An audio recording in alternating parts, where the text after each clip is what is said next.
Comic.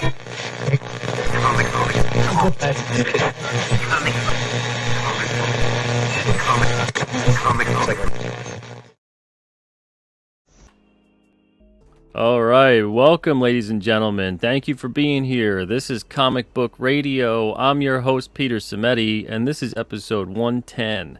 Tonight, my guest is PIPER STEED. We're going to be talking about editing and writing comics for indie publishers and creators. Believe it or not, that's rare. Especially the editing part. I'm very much looking forward to asking a few questions about that tonight. I'm very curious about it because I've met a couple editors who are not editors, and I'll talk to PIPER about that tonight. I'm sure she knows exactly what I mean. Dr. Mask, what's up, Dr. Mask? Hope you're doing well. Thank you for being here. What Geeks Do Network says, hey, everybody, excited for the show. Thank you for being here, What Geeks Do Network. Bobo Ayami says, live with Grandpa Cimetti and the last few survivors of the American Civil War. Yesterday's show. It's like 10 years difference between me and Zach. He's like, I know you're a lot older than me. You weren't used to growing up with things like CGI or whatever. Like, how old do you think I am, Zach? Yeesh. Seth, what's up, Seth? Thank you for being here tonight. Appreciate it. Metatron's Cube in the house as well. What's up, Metatron's Cube? Hope you're doing good.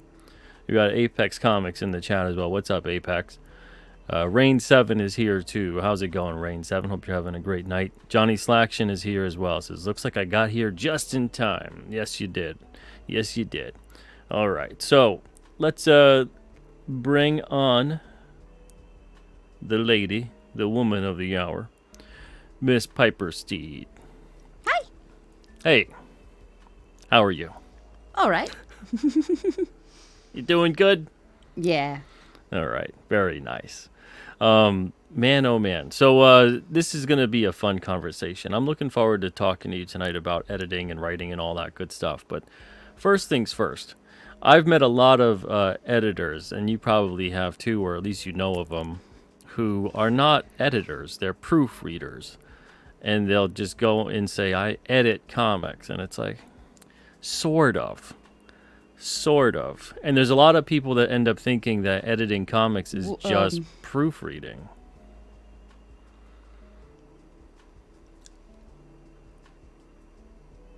Are you roboting out, or is it my internet? It might be. Am I roboting out? Anybody? Am I a robot? I am a robot. Am I doing roboting, or is PIPER getting Robot Pete? I was going to say, is my internet picked the best time ever? All right, so can you hear me now? Yeah. All right. You were asking about proofreaders. Yeah, I was saying that there's a lot of people out there that think editing the comic. Dale says we sound good. Everyone sounds good. All right, interesting. All right. So you're not getting around the question, Missy. Oh, no, I like this question. A lot of people think editing comics, especially at the indie level too, is just proofreading. But there's a lot more to it. There should be a lot more to it than that. Yeah, proofreading is not editing, but it's really useful if you can't get an editor. So if you can at least get some unbiased proofreaders that aren't going to sing your praises and stuff like that, that's better than nothing. Because you need fresh eyes on, you've been staring at that document or whatever for a while now. And you need fresh eyes on there that can represent your audience, especially. So it's good, but that's not quite editing. For a while, I used to proofread for free until I got too many requests and didn't have time anymore to do that. Because I'm like, well, I'll read through and give you my thoughts, like general thoughts. But I'm not going to tell you how to use, the commentary and this and that. I'm just going to tell you, sounds interesting, but maybe. And that's about the best you're gonna get, because that's about the amount of time that I have. It's a good way to find mistakes and get an overall opinion. So when someone hires you to be an editor for their book, can you walk me through what the experience is like? What do you do? What's the process? So, sorry, there's a fuzz in my mouth. Sorry. No Distracting. problem. So, what I do is, for one, I ask them if, for a comic, I ask them if they are their own artist or if they're going to be hiring an artist, because that tells me how much time to spend on the formatting of the script and the descriptions of the panels. Because if they are the one drawing it, they're going to understand their script. And they're going to understand what they're trying to get across, because it's their mental image they're trying to get across in the paneling work. If they're hiring somebody else, I pay a lot more attention to whether or not the script format itself is going to be easily understandable. Same thing with who's doing the lettering. Like, how much hand holding might this script need for the rest of the people on the book? And if that's the case, then I read the panels and say, this sounds like visually it's going to, this is going to happen, that's going to happen. Or just visually, this is boring. You you need a better panel for this. I go through, that's some of the basic stuff. So I will put notes. I will not change. I will change dialogue. I warn them ahead of time that I will not change what's being said, but I might tweak how they say it, or, basic editing. Yeah. Just fixing stuff. But I might change how they say it, especially if I have a good rundown of your characters ahead of time. This is more how he would talk, or this is how this character's been talking this entire script till this point. So I'm going to just, they're still saying the same. Story-wise, though, I do, after I go through, and I'm picking little things, for consistency, for being the eyes of your average reader, the target audience, helping out the artist understand what's going on, and the formatting, which is just also for new indies, is giving them a skill that they're going to use with all their books when I teach them at least a way to do the formatting of their scripts. So they get to keep that forever. But then I will do overall story editing, and that is more, again, I'm not going to go in there and make changes unless they gave me the green light to do it myself. Otherwise, they're still the writer. This is their baby. This is their imagination. This is their story. I'm going to go in and tell them how to make it better, how to make it look better on a page, how to make it read better on the page. A big one that I end up teaching is remember that this is a comic show. If you can show it instead of tell it, then show it instead of tell it. The more you can get across visually, the less your page is going to be taken up by word bubbles and this and that. And the more in there the reader is going to be too, paying attention to little stuff even. Yeah, it's important to find a balance between the writing and the art. Yeah. Because I've read comics where you look at it and you're like, ooh, wall of text all over the place. It's burying the art. And then I've looked at comics where I'm like, that was like 2 minutes. I read that whole book because there was nothing in there. Yeah. Yeah, it really does need a balance. Like, if you can do it without any words, like I've had a couple of friends that have done that. They've done an entire comic where there was like maybe two things said. It was just all visual. You gotta have your art chops big time for that.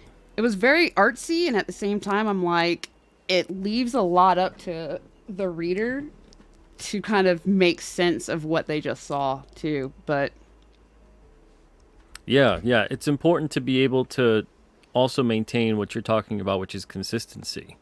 Yeah. There's a lot of the time that could just suck you right out, where you're like, that character is acting very odd. And if it has nothing to do with the story, like, they didn't get swapped out, or they didn't, there's not a personality change that makes any sense here. Yeah. It's just getting weird and out of character with the writing. That'll take you right out of a story. Yeah, continuity. That's why a lot of people are starting now to ask me to be on series. At first, it was a book here and there, and but continuity is a big one that I used to nitpick when I would watch stuff or read stuff when I was younger.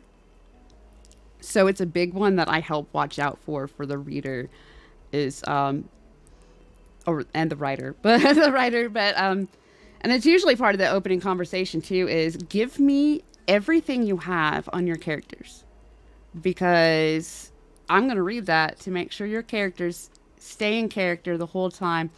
And while again, making little touches here and there to how they speak is fine, but if I feel like your character's actions have suddenly just completely contradicted their entire personality or everything that's happened to them up to this point, then I'm leaving a big commentary where I'm going to work with you. So I start off by leaving them notes going, for your second draft, here's what I've noticed. And if I have suggested fixes right off the bat, here's my suggestions. If not, here's how to fix it. But since it's your character or your story, you're going to have to fix it with your information that maybe I don't have and you do, because it's your imagination. Do you find at times that you're spending more time editing the writing or editing the art?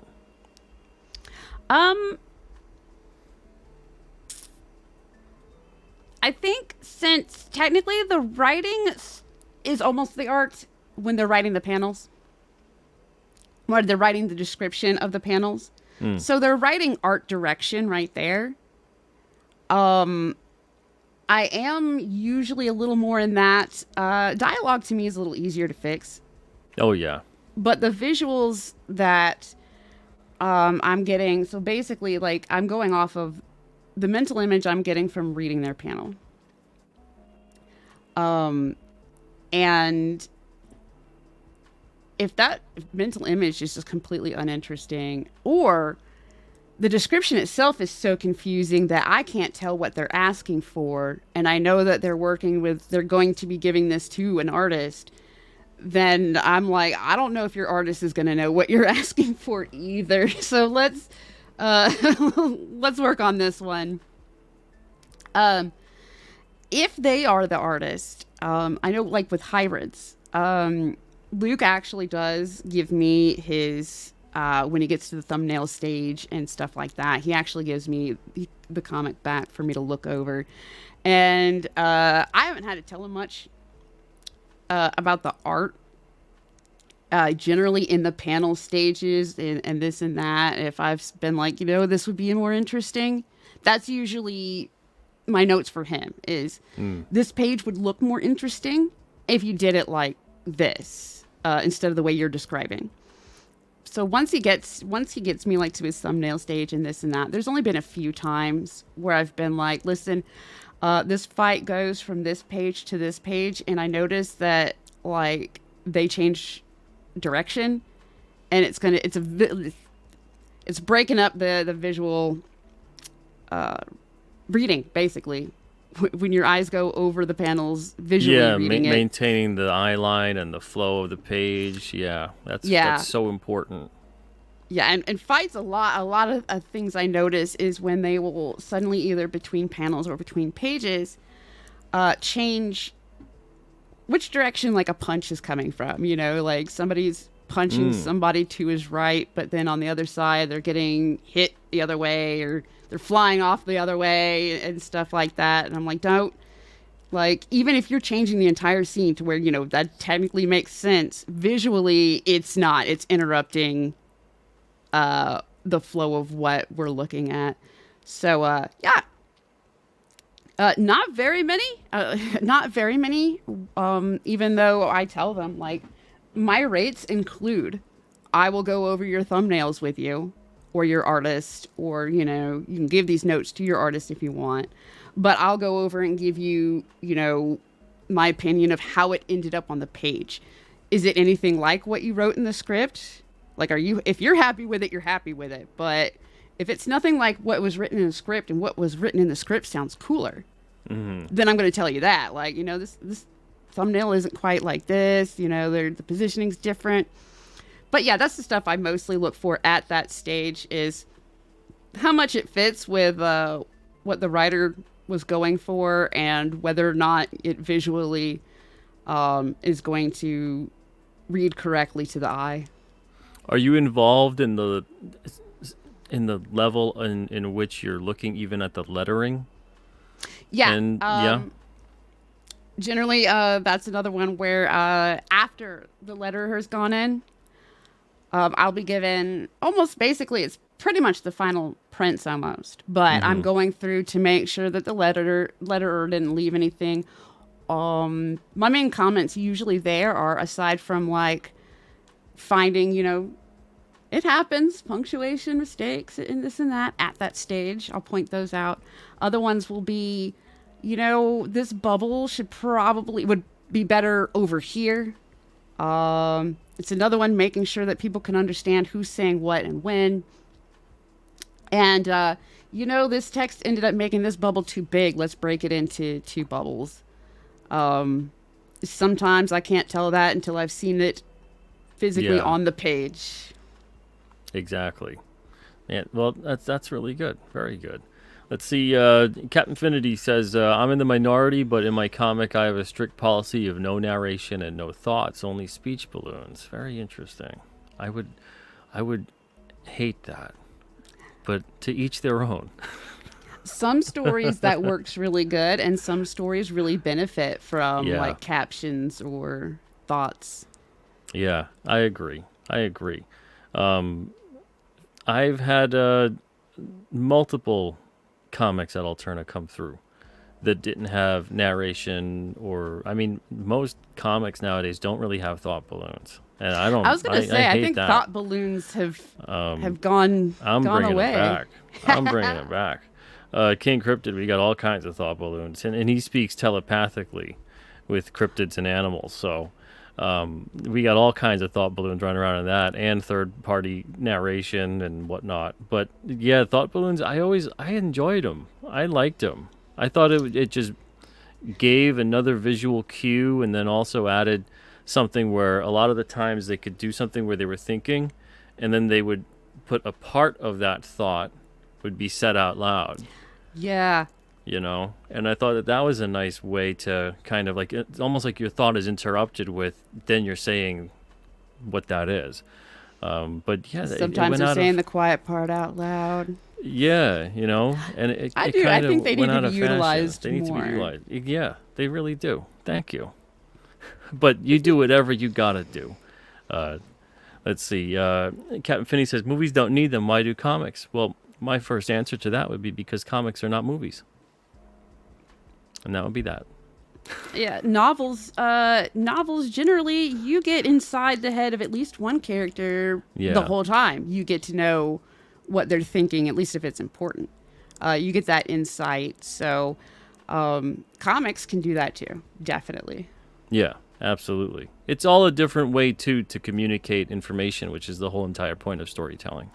So there's all these different tools that you have to communicate that information. And obviously comics is that what should be a perfect marriage of text and visual.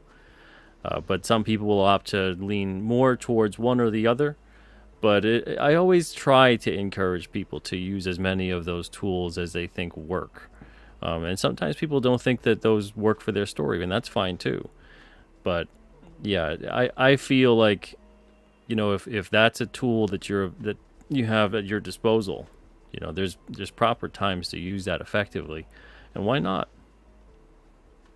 And yeah, no, Captain Infinity, if you don't like them, don't use them. A story can definitely be told without them. And totally. sometimes books I've edited, the advice I've given is, you don't need this on the page, that it's taking away from what's happening on the page.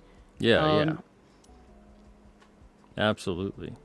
And exactly, yeah, it depends on the narration style, all that kind of stuff, even in the same way that novels, you got that first person narration, you could have third person narration. It depends what you're doing and how you're Yeah. telling that story, so there's a lot of, and you can have the omniscient kind of narrator, who seems to know everything that's going on within the story, and every character is being told in a way that it's not a personal kind of speech coming right there from them, but is And being then nobody told knows. yeah.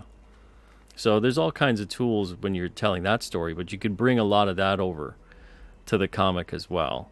To give people a bit of a background about the books you've been involved in, what are some of those, and what did you do on them? So I've written a few short 10-page stories for a couple of compilations. I think my first big editing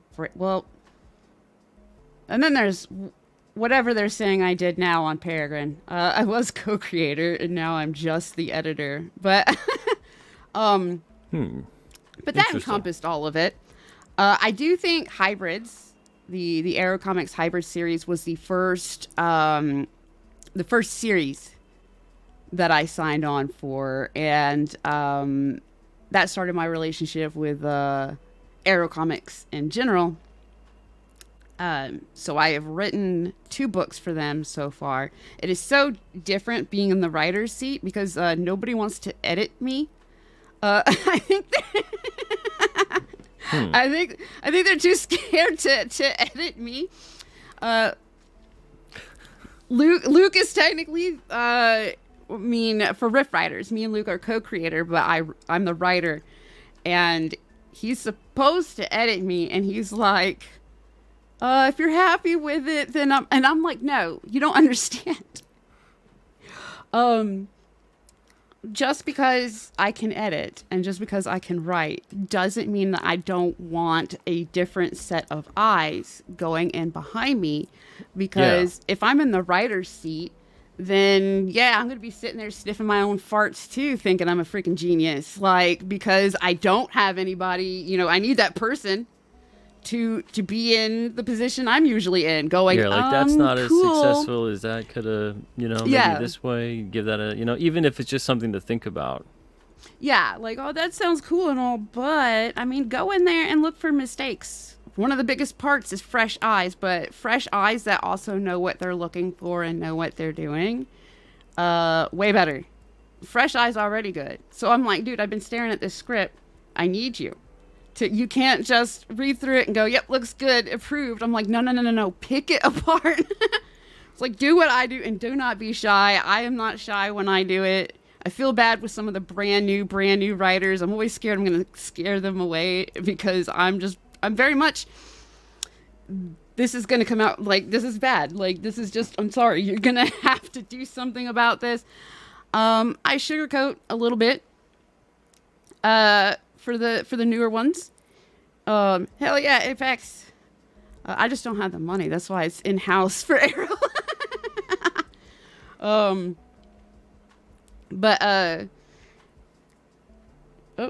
Lost my train of thought. Yeah, no. Talking about Luke editing your work? Yeah. So I feel like he's not letting me have it as much as he should. But then again, like, I think he really would if he had really found stuff that bugged him. He's left notes on the scripts we've done. It's just, I feel like he could be harsher. That's the other part of it, is that maybe he's trying to find something and he just can't. You don't want to split too many hairs, because then all of a sudden it doesn't become yours anymore. You lose your voice and it more is his voice. And I think I have that problem that when I write or even draw something, it's never finished in my mind, because I could constantly mess with it and improve it. And at some point, somebody does need to just step in and go, you're done. It's done. It's good. It's done. It's getting drawn. Shut up. Leave it alone. Yeah, that's a big part of any of this stuff, is knowing when it's done. Leave it alone. Walk away. Stop Yeah. tinkering incessantly. You gotta send it to print sometime. And I know a lot of people have, I've had this conversation a lot where they're like, well, if you have an editor come in and make changes, it's not your story anymore.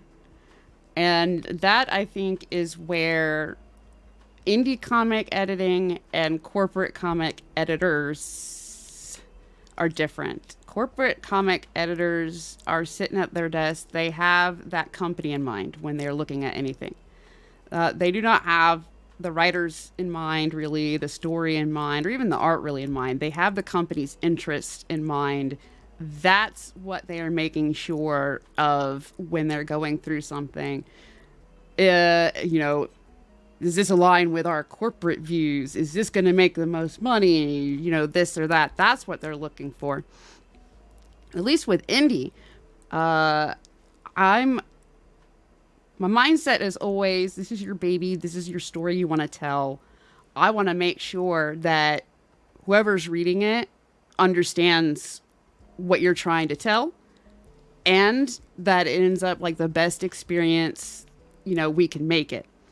So let's take your baby and polish it and shine it and make sure it's still telling the exact same story, the story you want, but let's make sure that it's translated visually or whatever as best as possible.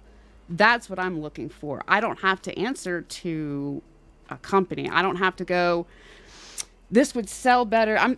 I don't do that. I don't go, hey, this would sell better as a story than your story.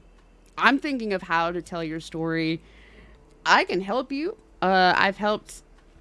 Usually I consider it a completely different thing, though, as being a crowdfunding campaign editor, because then I am going, yes, this campaign page is, the best elevator pitch, this and that, at the best setup versus this is going to be really hard for backers trying to get. There went my internet again. A little bit, yeah. I'm back though, yeah. Yeah, looks Okay. like it's fine now. A little bit of a lag, but other than that, it looks fine. You're talking about backers, crowdfunding with editing and maintaining the story integrity. Oh yeah. So I was like, other than if I'm actually helping edit a campaign page, which I've been hired on to do like a couple times, then yes, marketing your book and this and that is the priority. But your book should, the book is separate. The story you're telling is separate. So I will think of what will get, Oh, looks like she froze again. Wonder what's going on. the most eyes to a campaign. Trying to figure out why my internet's being. That's interesting. Does that you usually have internet issues or lag or anything like that? Not normally during streams around this time. Oh, interesting. Yeah, I don't know. We'll deal with it. It's no big deal. We'll just have to pace ourselves. I am so sorry. No, It's it's been going okay. great all week. I haven't had problems. I was pretty proud of it, actually. Technology. Anybody know if there's like a solar flare or something that hit us? The thing that I find interesting about editing between the corporate and editing between the indie is because for the longest time with the corporate, you mentioned that thing about maintaining integrity across the company line, the brand, the character, etc. But there was a long period of time before it became massively corporate, before it became all about more the merchandising and the other ancillary stuff that's occurring, where the story was of utmost importance. But once it became, even Jim Shooter talks about when they were putting out the black costume, that a lot of merchandisers were freaking out because they're like, we just ordered XY amount or whatever of the black and the red and blue of an item, a red and blue Spider-Man costume. What are we going to do with this black? And then instead they liked the look of the black too, that they went and put that into another merchandising line as well, and so it doubled their orders on Spider-Man. merchandise because they wanted this specific thing. I forget if it was a toy or if it was a some kind of clothing or whatever. But even on that level, it was like, do we do that because it could shake what we got going on merchandising wise, licensing wise, whatever. But now there's like a whole other thing, a whole other problem within the industry where I think you're finding that there's not a lot of people that are actually aware of how little they have control over anything. Like they're not steering the ship. They don't own the company. They're getting orders from above, like how many levels. It's absurd. And even their owners have owners. So Yeah. so there's, by the time it trickles down, whatever that narrative is, whatever it is that's going to be pushed out, this is the messaging, this is what it is. All these things have become vehicles for, in some ways, I mean, we can call it propaganda, but it's not like it's just the key story being told. And even if it is, they find a way to, almost like when they used to do the subliminal advertising back in the day, it's almost like they find a way to build that into it. So the corporate structure of editing is very odd. And I've talked to a couple people that are just completely baffled by it because they wish it wasn't that way, and they eventually got out. But indie editing, it still does have that feel of trying to maintain integrity for the story, the character, the voice of the writer, and then obviously trying to make sure that all of that is of benefit to the reader. Yeah. Did you ever do any corporate editing or anything like that for anybody? No. When corporate editing was still like genuinely editing to me, I was still little. I was too little. Oops. By the time I started doing any editing at all, even a lot of like self-proclaimed indie publishers were already starting to just generalize their editing for all comics across the board needed to fit X standard instead of individualized. That's what I like. So I work for, I do a lot under Arrow. The only rules that I have is that the age group fits the label, where the label fits the age group. That is the main thing. If you're doing an all ages, then if I get a script, it's nothing but F-bombs. I got to be like, hey, that's not really all ages, my dudes. But that's like, rules that are just kind of common sense rules. You'd be surprised, or maybe you're not. I've come across it myself where I'm like, you sure this is all ages? You got a decapitation there. Well, I'm bad because I compare like stuff today to what I was exposed to as a little 80s kid, where I'm like, dude, our regular cartoons were absolute nightmare fuel. Oh yeah, they were great. There was all sorts of stuff in there that was normal to me as a kid, and it wasn't until I was older and rewatching going, I was allowed to look at that.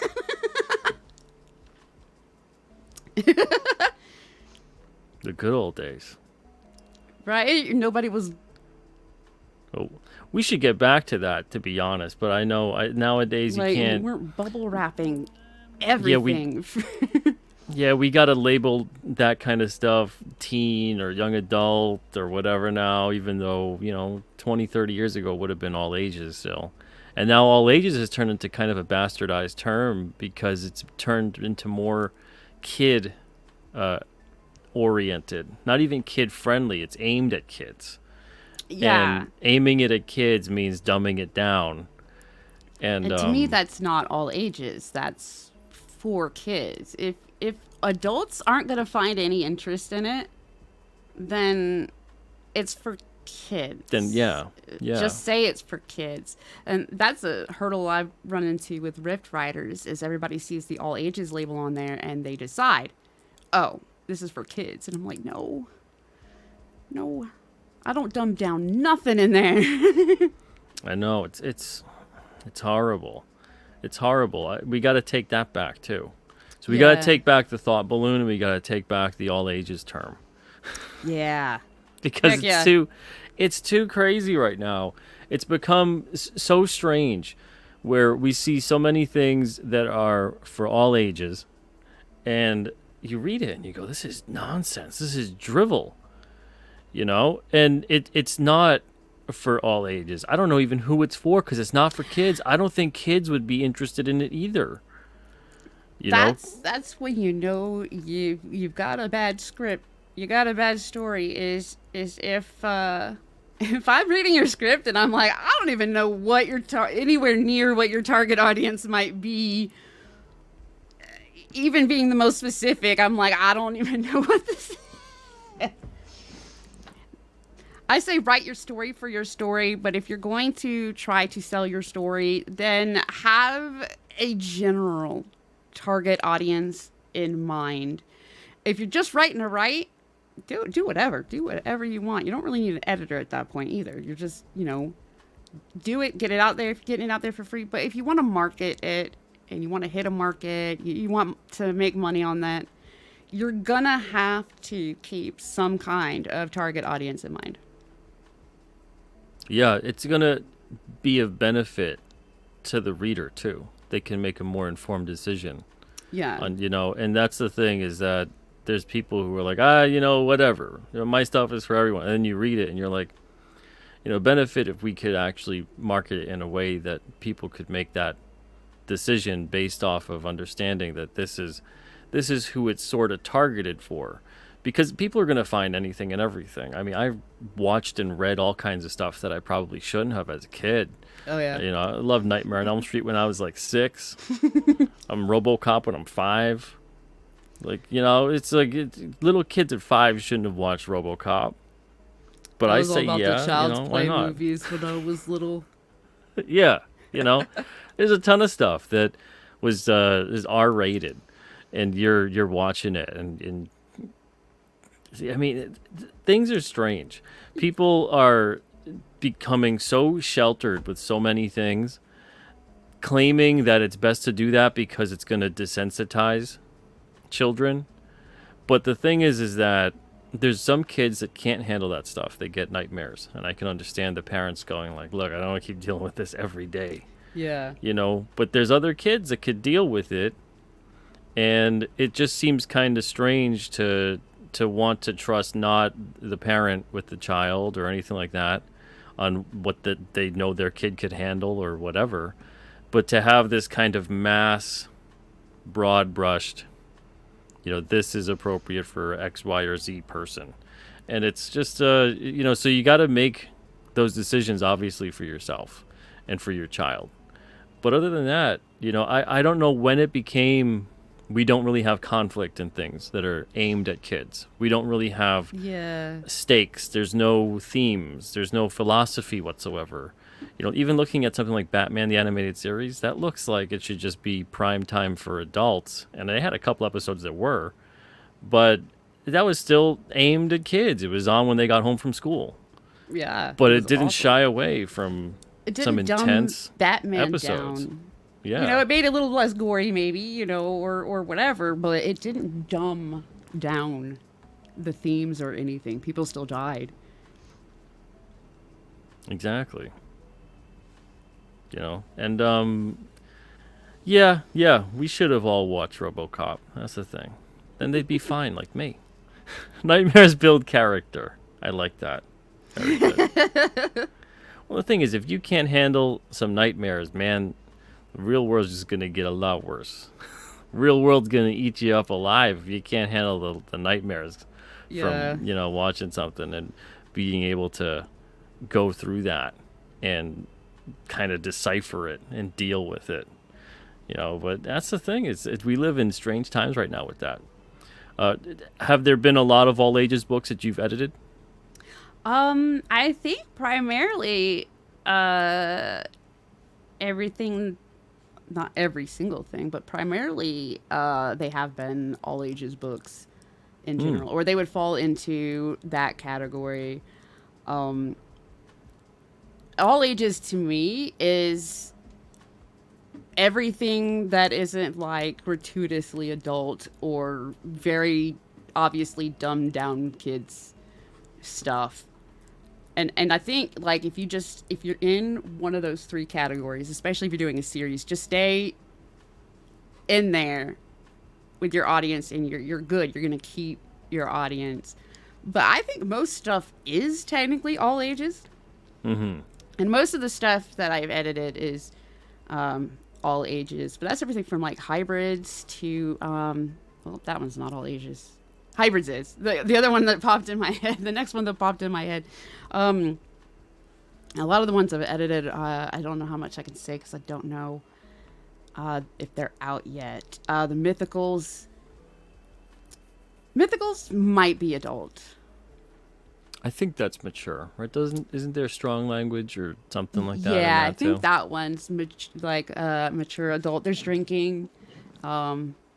Some people consider that like should stick to adult books, but I really think all ages just really depends on who's picking it up. And if it's a parent, then they just need to do a little research, find out what's in it, ask what's in it. Depending. Yeah, yeah.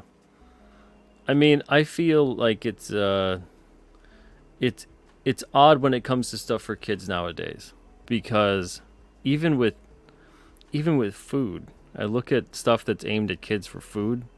I'm like, this is some of the most unhealthy stuff a kid could ever eat. No one should eat this. And it's delicious. You know, it's like, and it's not even the high sugar or anything anymore. Like they're generally all modified genetically, tons of preservatives, Some tons of stuff colors. I look at and I just feel like it's like brightly colored, powdered covered packing material, and I'm like, all right, that's what Yeah, we're eating. it's like really sweet packing peanuts. You know, and Into it. yeah, it's very odd. So, and then the same thing happens. You know, you get junk food for the body, and then you get junk food for the mind and the soul with some of this other stuff, and it's all like, oh no, it's aimed for kids. It's good for kids. Well, you know, aimed for kids and good for kids is two different things. And some people go, oh well, as long as they're reading, as long as they're reading. Well, would you say that about eating? As long as they're eating, if they're just eating crap all day long, well, as long as they're reading. You know, Well, you I want to guess make I'd sure rather them that, do that than starve, for sure. but it's like, man, is that bar low? yeah, You know what I mean? Yeah, that is. That's a really low bar. Starve to death or eat lots of crap. That's going to be really bad for you. It's like, ooh, man. You know, if that's what we're aiming for, it's going to get really bad, really fast. Yeah, and it kind of reminds me of the same thing with what's happening with a lot of the stories that kids are being pushed in front of them, you know, and that's really important to make sure you're maintaining not just the integrity of the story too, but understanding that we don't have to water this down or make it dumb. You know, you just don't make it necessarily I mean, bring back gory 80s or cartoons. yeah, you don't make But, it gory, like, don't maybe no let strong CalArts language, do that kind it. of a thing. Right? Yeah. They can still have, like, real stories, real stakes, Yeah. and Action, not what's actually violence. kind of creepy. Yeah. What's kind of creepy to me is a lot of the little kid cartoons are just straight, like, propaganda. Like, there's no other story outside of, we want you to think this. And it's kind of creepy. Which ones can you think of? Oh my goodness. They redid, what is it called? The Proud Family. It used to be really cute, and then it just became like pure feel bad for us propaganda. Or these are Wow, the that's people weird. that you're allowed to like not like, and these are the people you need to feel sorry for. I would have to look up. There's one that is basically like all about hold on, I'm trying to find.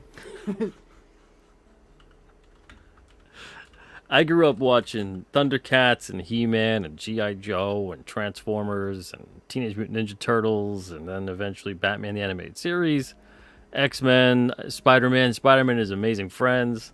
I mean, man, oh man. There were so many things. So many great things. I just I don't even think most of those would even be considered appropriate for a lot of kids nowadays. I think the last thing I saw that was pushed at kids that made me horrified was Timothy Goes to School. And I was like, what is happening here? Everyone was just passive aggressive. None of the kids were dealing with any of their problems. And no one wanted to speak up for themselves, so they just behaved in really strange, low self-esteem, low energy kind of passive aggressive ways. Just no one dealt with anything. And I'm like, is this what kids watch now? Yeah. When you got a problem, internalize that, swallow that deep down inside. Regress and repress. Now too, though, it's like if you have a problem, it's this people's fault. Not this particular. It's Guy's fault. It's this's fault. Like, I'm trying to find the names. I don't know the names of any of the ones that I've seen like pop up, but I know like what they've done to 80s cartoons. The new She-Ra, Oh, there was that Thundercats the roar, Thundercats right? roar. And that did that even see a whole season? I don't even know. I think it saw one season, maybe. Oof. Oof. Yeah. But That at least kind of tells me that people aren't watching it, and they're not going to show their kids that stuff for the most part, which is great. That's good. You know. yeah, but they keep making it. They'll just be like, I don't know if Yeah, it's, they're trying. I think it's like cheap to make it. The animation definitely looks cheap, so they pretty much just go, okay, that didn't work, but let's do this. There's Velma. I think that's for, that's more for adults, but it's like they took, hey, you know, all those shows that were just like they were actually really good and they're still really popular to this day. Let's make a cheap version of that craps all over and insults the original audience of the the cartoon. Like, who is that for? Yeah, it's strange. You know, if you want to do anything like that, you don't have to necessarily use the brand of a previous thing. You can just create whatever, even Yeah. parody it. Yeah, that's what I feel like. Why buy the rights to something? If you're going to go out of your way to buy the rights to something and even give it the same title or similar title or whatever, then to me, that money, you're buying a built-in audience. You're buying the fans. I've got this title now, which means I have all this potential fans ready to go. They just need some, me to make something. So I'm going to make something that looks like garbage compared to the original and use it to make fun of those built-in fans that I just bought. Like, It's the weirdest thing. The weirdest thing. I can't imagine, and I don't know who would be the rights holder or whatever, or why they. I know some of these companies own the rights, but I can't imagine why would you want to do that? You just paid a lot of money to purchase those properties. It's like buying like a very expensive, beautiful home, and then beating the crap out of it and spray tearing painting it the down. outside, yeah, and then going, look, And look how great it is. look, Don't you want to awesome. move in? I improved it. It's crazy. But yeah, I really do not get that. Like, if something was not popular at all, buying the rights to it would be cheap, if not free, for the most part. So, if something's really popular and has that built-in core audience that are going to buy everything that has its name on it kind of deal, that's going to cost more. Why? Why would you do that? Why do they keep doing it? Yeah. And Wise Guys Entertainment hits the nail on the head. Their goal is to destroy culture and history and storytelling. And that's the thing, is it's purposeful. Yeah. I think as soon as people understand that it's purposeful, this is deliberate mismanagement. And this kind of deliberate mismanagement is something that's been occurring for a very long time. Usually people point to various sections of the government that do this kind of a thing, to deliberately mismanage certain aspects of society or certain regions that they take over so that it's easier to put it in a position of control. But we're seeing the same exact strategy play out with these various companies. And as soon as people understand that, it's a lot easier to go. All of a sudden, everything falls into place because otherwise, we're sitting here going, "You bought that beautiful home and you destroyed it. What the hell's wrong with you?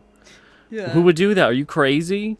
And the thing is like, yes, they are crazy. And as soon as you go, "Oh, that makes sense then. That makes sense. Yeah, you're crazy. That's why you did that. You did it on purpose." And they're like, "Yeah, we did." You go, "Oh, okay. Well, all right. Now I know."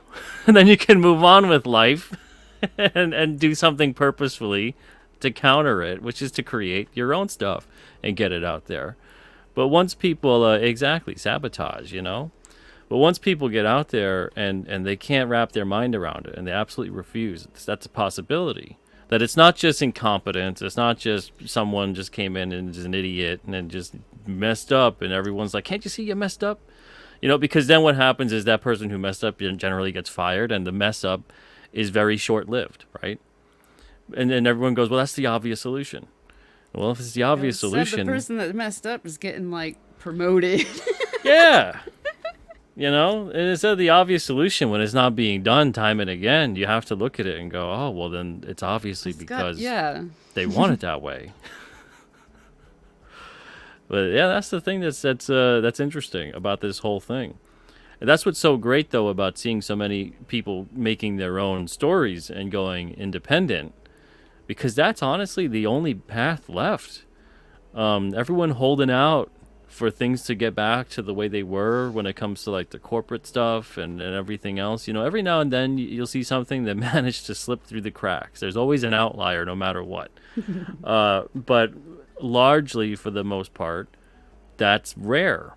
But on the independent level, even if something isn't as good, you feel in some aspect, if people keep at it, you'll notice the growth that occurs. You'll notice that people get better and better over time. But unfortunately, there's a lot of things up against a lot of these creators sometimes. So there's a lot of learning involved, because they're not just creators, they're being entrepreneurial. And I think that's a whole other skill set that needs to get developed. And it takes time. Yeah, especially if you've got somebody that if they were at one of these companies, they would definitely be the writer. That would be what they had to worry about. Well, now they've got to be everything. Yeah. So it is a lot harder for individuals, especially brand new, no experience. I know that I don't like the business parts. I have to do them, but I don't like that part. That's why I've so far I've been really chicken and I've always worked with other people. Like I have not tried to do my own book completely by myself. Like I want to, but I'm like I don't.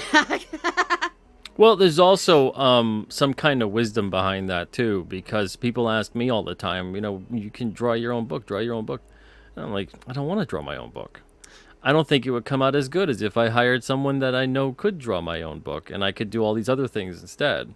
And then it comes out better, Yeah. because someone else did it and they're better than I am at it.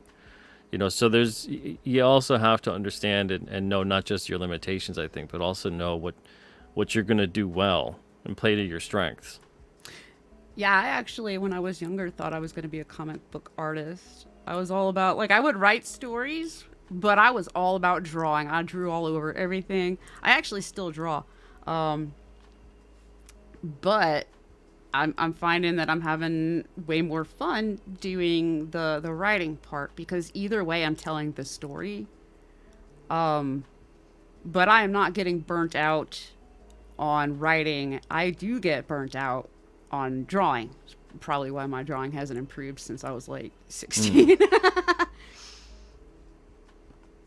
Well, that's the thing is that, I think we all tend to focus on things that we are happy about doing.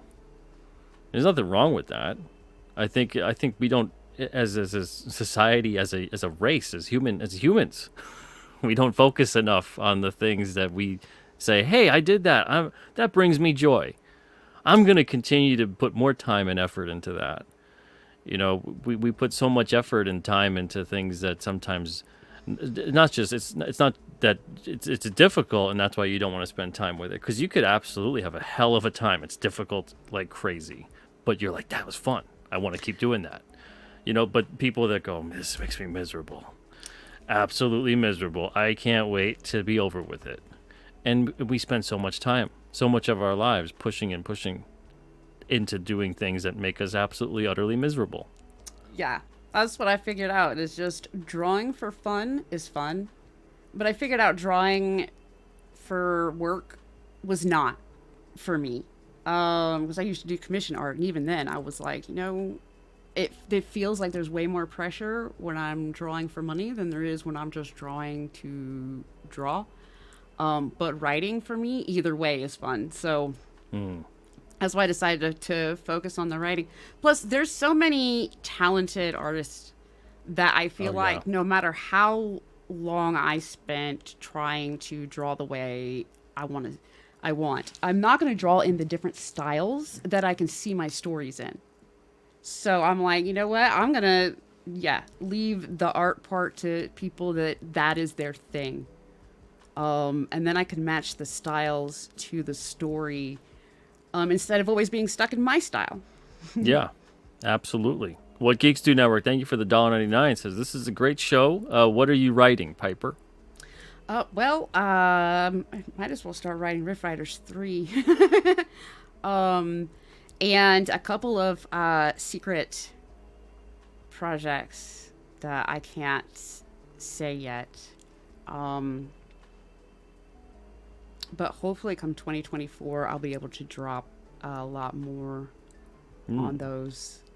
Are the secret projects, can you say what the subject matter is, or who it's aimed at, what age level? They're both kind of sci-fi, and at least one is definitely all ages. Other one is, I don't know how, I don't know how I ended up doing so much sci-fi. It's not actually my favorite genre. But I do like sci-fi. I do like sci-fi a lot, but it's not actually my favorite genre, and yet. What's your favorite genre? More on the fantasy kind of stuff. Not necessarily like elves and stuff fantasy, but like powers, especially if you can mix fantasy and modern. That and more the supernatural kind of stuff, more than the sci-fi stuff. But I think probably because it's so, I do have so many favorites that are sci-fi that I just keep going back to sci-fi. Have you written any of the supernatural or fantasy kind of comics or books? I am working on a fantasy. Modern, so maybe somewhat supernatural.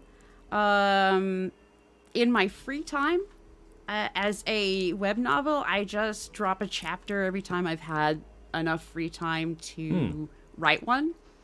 Cool. So those are for free.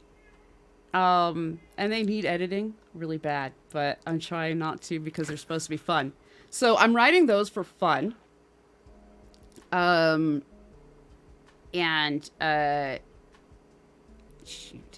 if I ever finish, I'm thinking of, depending on how long it was, then going back and editing all of those free chapters I dropped into an actual book.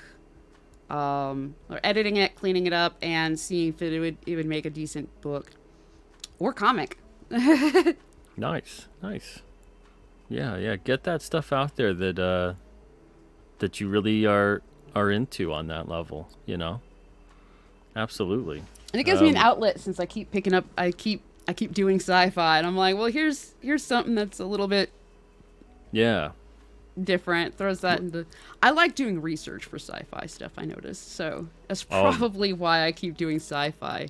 That's fun. That's probably I have the most fun doing research into the sci-fi stuff and anything paranormal and supernatural. Yeah. When I did a lot of research for The Chair with death row and serial killers, that was not a lot of fun.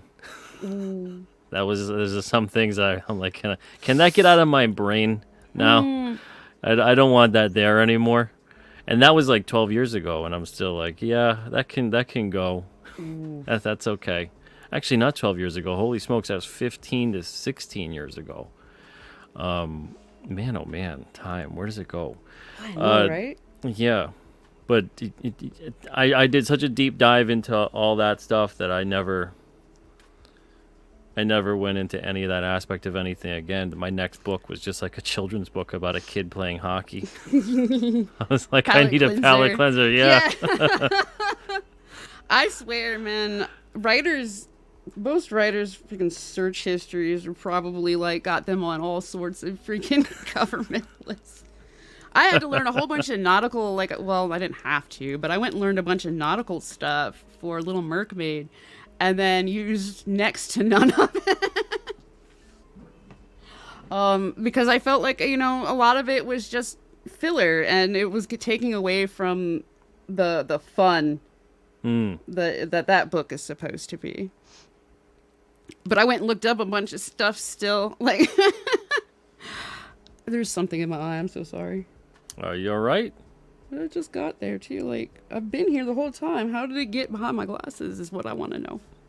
I swear on a near daily basis, my eyelashes try to kill me. They just fall right into my eye. I'm like, what? You could fall anywhere. Why are you falling into my eye? Oh, yeah, that's typically where mine go.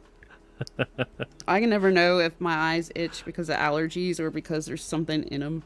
Oh, Sometimes yeah. it's my bangs too. Like my hair loves to just a single hair loves to just somehow where I won't Yeah, feel it. and then and I'm always wearing I'll glasses. only feel it in my eye. Yeah, just like what you got. I'm usually wearing like these guys, and they're bigger than these other, and stuff still finds a way. What the hell?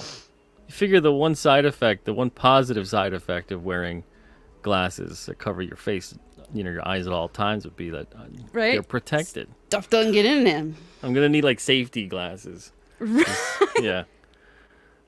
But then the eyelashes will still find a way to get me Oh, that the eyelashes because will the still attack's get you. coming from inside the Yeah. house. Morb says, I got King Cryptid 1 to 4 and Wolf and Batsy on the way. Can't wait. Me some There Wolf you go. and Betsy. Yeah. It's good stuff. Let's see. Yeah, Silvar. How does all that dust get inside the lenses all the time, right? Yeah. It's ridiculous. I'll take off my glasses after, like, I don't know, 2 or 3 hours, and I'm like, what the hell? Did I go into, like, shop class or something, in the middle of my room here? Right? How does it get in there and stick to it? Too? Yeah, like on the inside. Yeah. Glasses problems. 4 eyes problems. Yeah, seriously. Yeah, speaking of need an edit, we need an editor right now for this stream here. We went off the rails a little bit. Ooh, But sorry. it's okay, and it's my fault. I'm the person that's supposed to keep on top of this stuff. Hey, what's up, Eric? Thanks for being here today. And okay, so closing out the show in a couple of minutes. Now, when it comes to what you're doing for projects and things like that, are you particularly choosy? Do you want to work with certain creators or certain subject matter? Is that kind of a thing that happens to you, or do you generally work with anyone who wants to hire you? I definitely am I've learned to become a little choosy. Like I definitely, like, if I don't think the person's really serious about really making a comic, because I've noticed there's some people that have come along that I feel like they just wanted my name on the book. And technically they paid for it, but if I don't think they're serious about the book or I don't like the end result, I've started asking people to not put my name on the book. Like, I did the work, but either they argue with me the whole way and didn't implement any suggestion, in which case I'm like, well, I don't want this to say edited by me when it's not gonna, like, none of the stuff I did is there. It's sticking. Yeah. So no.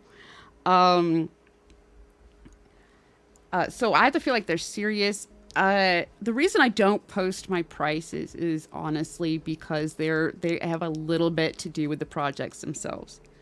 So if you have a book that I'm like already going, oh man, like a story idea, you have a script, whatever, and you're dead serious, and you've got character information already ready for me, and I'm already going, oh my gosh, I want this book. Then you're probably going to get more discounts than if you barely have anything to show me to work with. Especially if your script is a wall of text and not even in script form, and it's just, here's my story.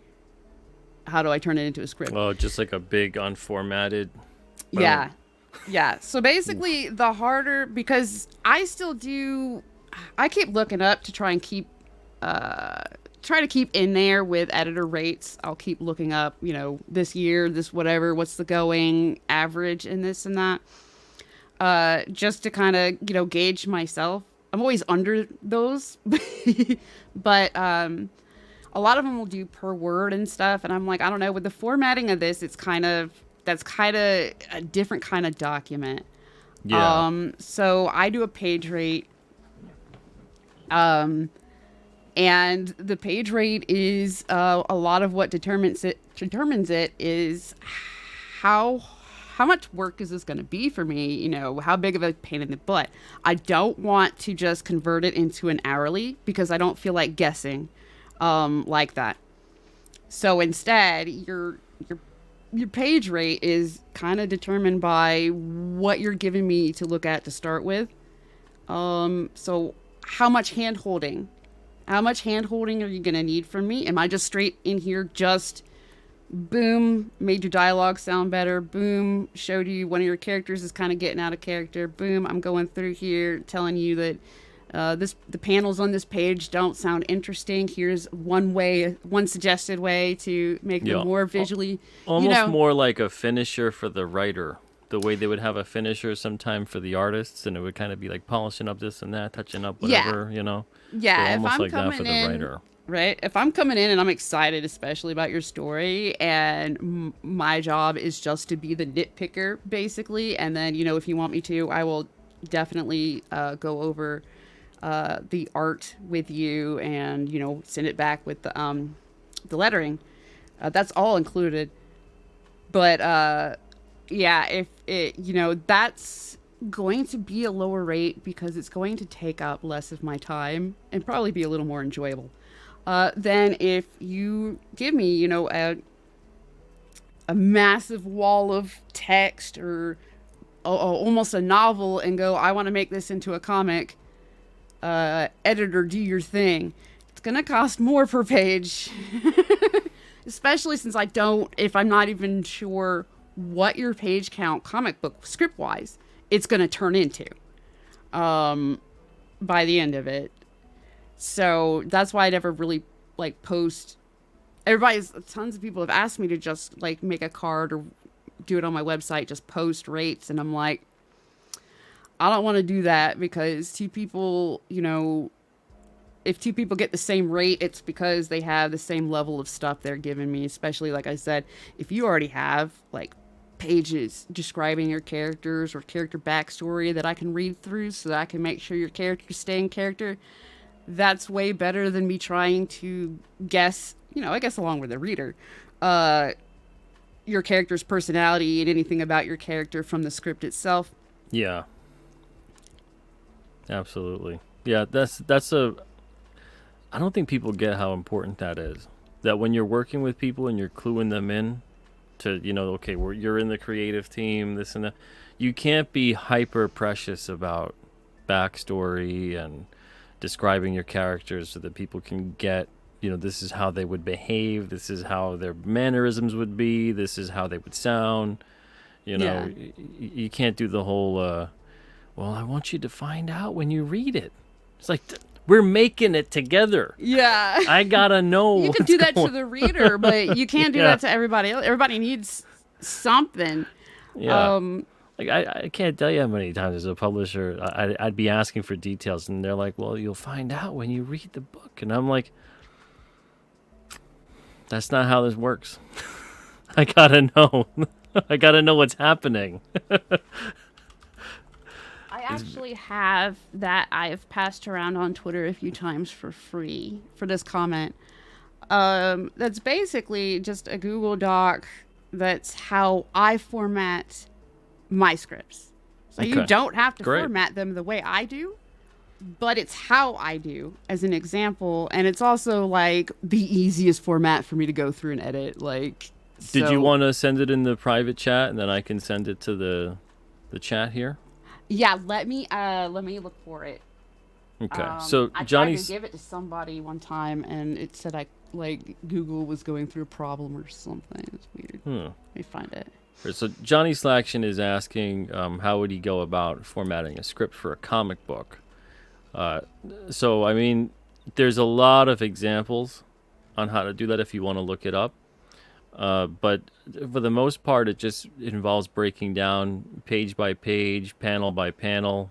You're talking about for traditional scripts. I don't really work this way as much anymore, but traditional scripts, you'd have panel breakdowns, you'd have direction in terms of art direction of how things are playing out within that panel, and you'd have script detailing dialogue, narration, etc. if that's what you're using. But the formatting would not be like what Piper was just talking about, where you have a big wall of text and or you're writing it out like it's a giant narrative, like a prose narrative story.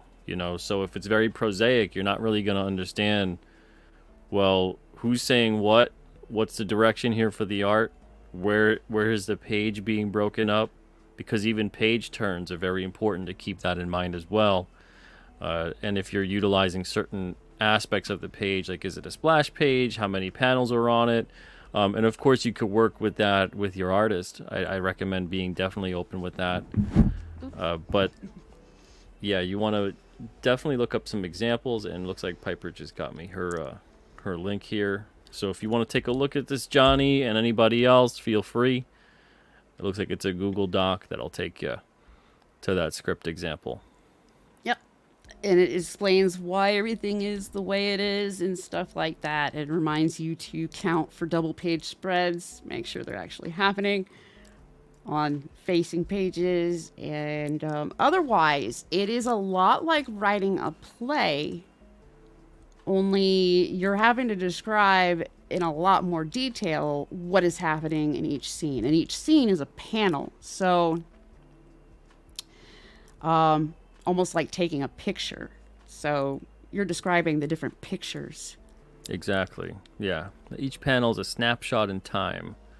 So you want to make sure you only, and the thing is, it's finite, right? You only get so many panels that you could fit on so many pages, and you could tell your story in that way. So that's why it's infuriating, I think, when there's a lot of creators out there that are, you'll see like the 9-panel grid, and it's like the same damn panel Yeah. over and over. It's like you could have told that in a far more interesting way. Even if you want to convey passage of time, I understand that for pacing, but holy smokes. And yeah, that's a very overused modern technique. It used to be used sparingly back in the day. Yeah, and it always to me gave me a funny pages feel when they're kind of blocked out like that, more than a comic book story feel. I think another one that newer comic writers struggle with is not needing a panel for like every little thing. You can convey that emotion happened between panels without having to draw a panel for each part of the motion. If it's something really cool, like, it's a fight move and you want to like give it that kind of slow motion feel, then yeah, sure, show it in a bunch of panels. But a lot of stuff does not need a panel for every. If a person like is reaching for a knife, and then in the next panel they've pulled it out, like we get that they pulled the knife out. You don't need like panels for reaching, panel for grabbing. Yeah, and then like every single. Yeah. Some do it not in that much, technically not that much detail. That is an exaggeration on my part, but some do it a lot, like Conveyed movement is probably one that's hard to get used to writing. And different ways to show the passage of time and getting kind of creative to show the passage of time so that not every book just has 5 minutes later or, stuff like that. There's a bunch of ways you can do that, from one of them having a cigarette that's, less and less left, to everybody having changed clothes. That means a decent chunk has happened between this page and this page. Yep. Even or lighting. the sunset in the back. Yeah, yep, exactly. I was going to say. Exactly. Very important stuff, and it often gets overlooked, which can make the whole story feel like it's just constantly frozen in time.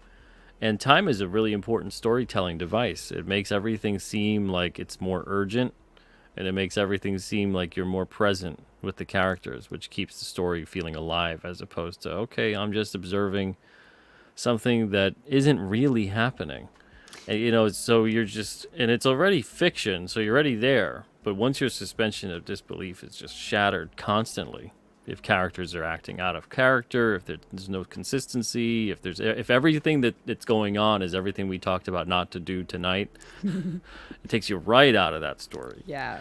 And then all you do is start thinking about the writer, and you're like, you could have wrote it so much better. Why did you write it like this? And on the same turn, an artist do not have to be like classical artists. Like, these do not need to be accurate. They can be stylized. Obviously, we've seen a bunch of stuff. But if an artist leaves some glaring stuff, then it will stop the eye and make you pick it apart. If if there's something weird. So the art needs to be consistent. That's obvious for like a sequential artist. And there's all sorts of tricks. But what I've noticed is, even if the art's really awesome, if there's just something that looks awkward, I will dwell on it. Like, awkward compared to everything else. Maybe its perspective's wrong or really off or something like that. If compared to everything else, the style or whatever, this panel or this page or something is just, there's something off. Like I said, perspective's a big one that'll usually throw me. Watch for that. So you don't have to be a perfect, like, your artist, or you do not have to be a perfect artist, but you do want to look over your stuff and make sure there is no part that just makes a person's eye go, what's going on over here? Yeah. You want them to Absolutely. be in there and be used to that style and that whole time. Yeah, you don't want anything to interrupt that flow and that immersion. Because as soon as that happens, that's bad. That's bad. Yeah. Metatron says, is the King Cryptid script the same as what the artist saw/got? So I offered scripts for 1 to 4 last year, and then I offered my script for 5 to 9 this year.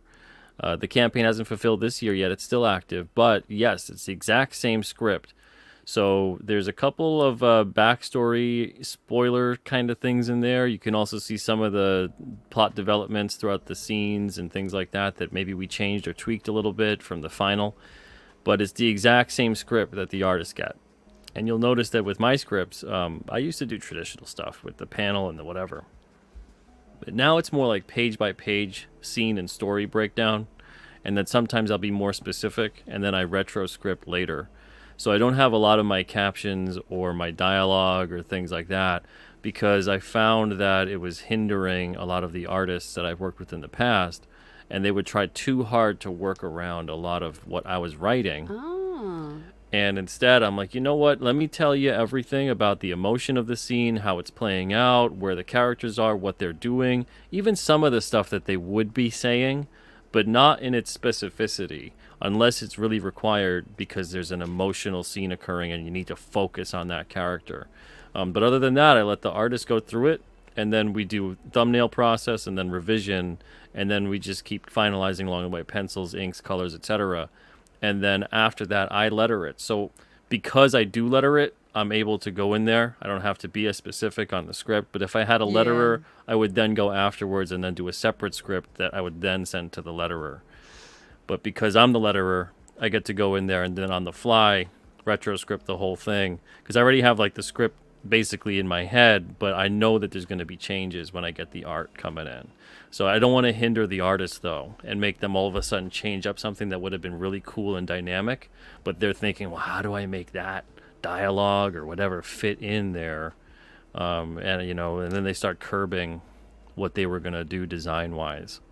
That is kind of one reason why I do ask if they are going to be the artist on their own thing. I should probably ask more often, like how much they've worked with their artist or how much their artists get to say. Because that's kind of when I do write mine. That's how it's kind of been. More direction with an artist I haven't worked with before. But like on Merkmaid, the artist is technically the co-creator as well. So a lot more loose in the panel descriptions, unless I needed like a very, very specific scene. And then I would write it very specific. But otherwise, I'm like, this needs to happen on the page. Yep. Yeah. And it's still a tug of war. It's still a tug of war. I don't think other artists like me very much because it's a tug of war. Because if I see something in my head, though, like specifically where I'm like, oh, this is going to look so cool, and it doesn't come out like that, then I'm like, if it comes out cooler, then I'm like, well done. That's actually way cooler than I'd planned. But if it's not, then I'm like, no, you don't understand. It was very important that it looks this way. That's the thing too, is we always have to remember, no matter what, everything, and some people don't do this, but everyone should. When you're going to make a comic or a story or anything, you should always be going, every single decision I make is for this, to make it the best possible thing. And sometimes that means that someone that you're working with comes along and it's a better idea or a better way to do it. And you really have to be objective about it. You have to just go, do you know what that is? You have to have the wherewithal to check your ego, but also understand that, yeah, it's about making that thing as great as it could be. It's not about just every single idea that you have is the end-all, be-all, and the greatest there is, and whatever it might be. But sometimes people's egos get the better of them. It's unfortunate, because there's a lot of really good stuff that gets utterly destroyed sometimes from people's egos.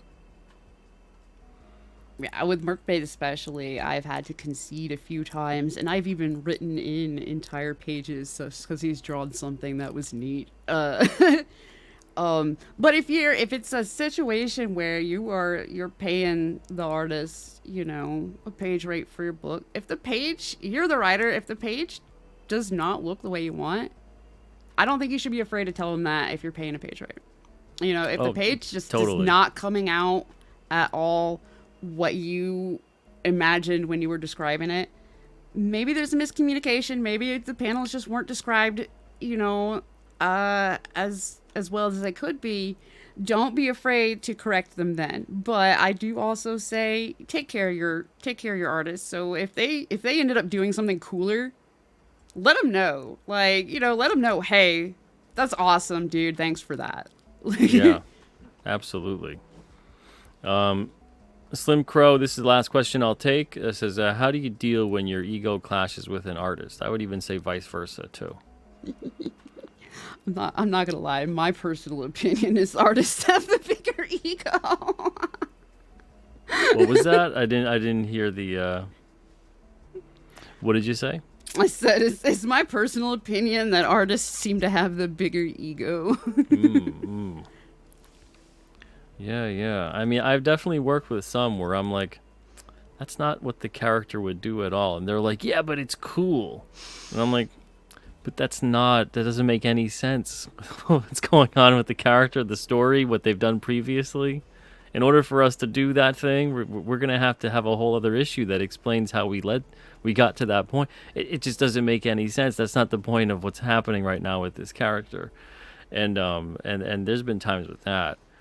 But it gets difficult. And sometimes, depending on what is going on, and it's not really ego that this has happened specifically, but I've had to drop an artist from a book that I was working on because it just wasn't there. the art just wasn't there, and explaining it over and over and over again, and you could tell when it's like someone who just, and they might be very talented, might be very good, but they're just not getting the character, the story, the scene, and time again, you keep hitting these walls, and there'll be certain parts of it where it's just you're looking at going, that's just it looks like you're just kind of making like a coloring book.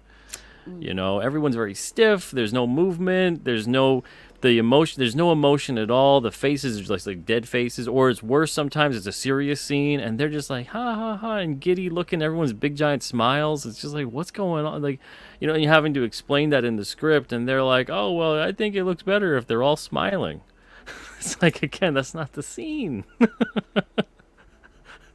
Yeah, some duos are just not gonna work together. Some artists probably would be have a better time if they're sticking to specific, scripts or something. But I think, yeah, if you are paying an artist, you hired out an artist, if you're gonna find out whether or not you're gonna work or well or clash within the first like 10 pages. I think, if not, if not sooner. Depending on how long your book is, that's how long I would give it if you're going to end up having to change. And don't be afraid to change artists. You still got to pay them for what they did. But if you can afford to change artists and redo it in a different style, or however you want to do it, don't be afraid to do that. Because if you're not working well together, it's going to show even if the art is phenomenal. It's going to show if the art isn't quite what the story needed. It's also going to show whether or not your artist is actually interested in what they're drawing, or if they're seriously just like, this is just money to me. You can even tell that. Like, get an artist that when you pitch your book or show them a script or whatever, get an artist that's like into it. Absolutely. Yeah, I've definitely over the years I've hit different points with certain artists where now I'm like, I get one page back and I could tell this person is here or not, especially in the conversation that follows after getting that one page if things need to be corrected. And it's one of those, like, they take a week to get back to you. They want you to clarify further. It take another week to get back to you. They then are like, okay, I'll make a correction. Another week goes by. You have to check up. Did you make that correction yet? Now it's 3 weeks. Then the 3 weeks go by, and then they're like, oh, yeah, okay, I'll get that to you. Another week goes by. And then they send the correction back, and you're like, what did you change on this? What did you change? Oh, yes. No. I'm like, you know what? You're a talented person, but maybe we'll work on something else down the line. This ain't it. Right. My favorite ones to work on are the ones that they are excited to be working. I mean, they may not be like, yeah, excited, but they're excited. They're proud of what they're doing. They like the script. You see them doing it maybe on draw streams or posting this and that. As long as y'all have an agreement of what can and can't be posted ahead of time. But you can tell when they're excited, or just them showing you what they've done. Hey, I've got, like, you can tell the energy in your interactions with them, their interactions with the book and everything else. And I think the easiest way to go along is to get somebody that is obviously the right style, and somebody you can afford and right style, all that good stuff. But somebody that seems actually like happy or psyched or whatever, happy to be working on the book or enjoying the book itself. Yeah, it's important. Absolutely. Metatron says, you don't approve layout thumbnails before full pages? Absolutely. But the thing is sometimes there's artists that can do sometimes pretty decent thumbnails, or very, relatively speaking, loose thumbnails. They're always going to be kind of loose, right? But then they go into the pencil process or whatever the next step would be, and you lose any and all of the energy sometime, Sometimes the layout gets altered and tweaked so that the perspective now is completely different, similar but different, to the point that someone can look like they were in the distance before when the thumbnail was being shown, but now you get the page back and they look like they're all just on the same plane. So that you get like tiny looking people who just look like they're floating as opposed to that they're in the distance. So it's a different perspective and foreshortening kind of aspect that occurs. So there's all kinds of things that can occur that make you go, okay, even though we approved those thumbnails, you got to bring in some of what was in that into working on these pages. And sometimes people don't, I don't know if they just don't see it or they're more stubborn about it or whatever it might be, but sometimes it just doesn't happen. Yeah, layout thumbnails are great for layouts. But that's like the layout to me is okay, yes, there's the amount of panels that I needed or this or that, and the characters, the silhouettes, the little character Relatively sketches where look they'd be. like or Yeah. where they should be. That's what you get out of that. Sometimes you don't, but you're definitely not going to really get their facial expressions and this and that of a scene until they draw in those details. So sometimes you don't know something's not working until they get to the details. Exactly. 100%. All right, so we're going to be ending here. You guys had some great questions, especially at the end. Really appreciate it. And Piper, thank you so much. This was a great conversation. I hope people learned a lot. I have fun talk. I don't get to like talk shop very often. A lot of times I'm talking about the most recent book I've written. I love getting to just talk shop about comics in general. Oh yeah, it's great. Everyone has to do it more often. It's more interesting than we think it is, and I think people are more interested in it than we think they are too. That's always good to know, though. I hope people Yeah. can take away. There's that link. I post it every once in a while, or you can message me on Twitter to get it. To an example of writing a script. Yeah, There it is. doesn't right look very there. pretty, but and otherwise, I love if anybody got any good tips or learned anything from that. Yeah, it was really good. A lot of great insights and a lot of great commentary on various things that are occurring in regards to editing, writing, all that good stuff. Formatting your scripts, making sure you're working properly as a team, creating these books if you are working with a team. A lot of great stuff that we touched upon here. And again, if you guys want to reference a template script, right there, it's in the chat. And appreciate you guys being here. Really appreciate it. Everybody, go check out before we close. Go check out the Alterna Comics Winter Apparel and merch campaign too. We got a lot of great stuff on here. I saw Morb in the chat was talking about the navy blue beanie. These are all sold out. They're not being made again, but we have another navy blue beanie that's in pre-order right now. You can get that on the Winter Apparel, but it's got a white Alterna logo as opposed to the red. Same exact color though with the beanie. And Piper, before we go, where can they find you, and where do you want to direct them that they should go check out whatever it is you're working on? You can find me at Piper's Adventure on X, Twitter. That is the main place where I'll post promos and whatever I'm doing. And one of the easiest ways to get a hold of me, on Fund My Comic, I have AR13L, The Little Mermaid, which is geared towards mature. Is in production and but is available to steal back some of the tiers. Basically, you're buying it at this point. It's in storefront mode. And I think Rift Riders has been moved over there in storefront mode as well. And then just keep an eye out on 2024 for a couple other sci-fis that I should be dropping info on soon. Awesome. Very nice. All right. Everybody, thank you guys so much. Piper, thank you again. Really appreciate it. Thank you for being here tonight. Thank you for having me. Sorry for my internet. Oh, no problem. It happens. It happens. It happens to the best of us. Technology, right? What can you do? Yeah. But everyone, I'll be back tomorrow night. Tomorrow night is going to be a feedback forum night. So a feedback Friday. So if you guys have a project, if you want to come on here and show it, if you need any advice, tips, feedback, etc., I'll be doing that for about an hour or so, but only an hour because tomorrow new comics are coming in.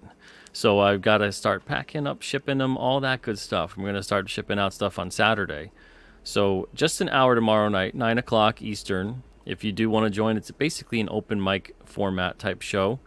And be here. Those are usually pretty interesting. We talk about a lot of stuff with the process. A lot of different creators come on and we have a good conversation. Get things done. Until then, everybody, have a great night and an even better tomorrow. I'll see you guys soon. Take it easy, guys. Bye-bye.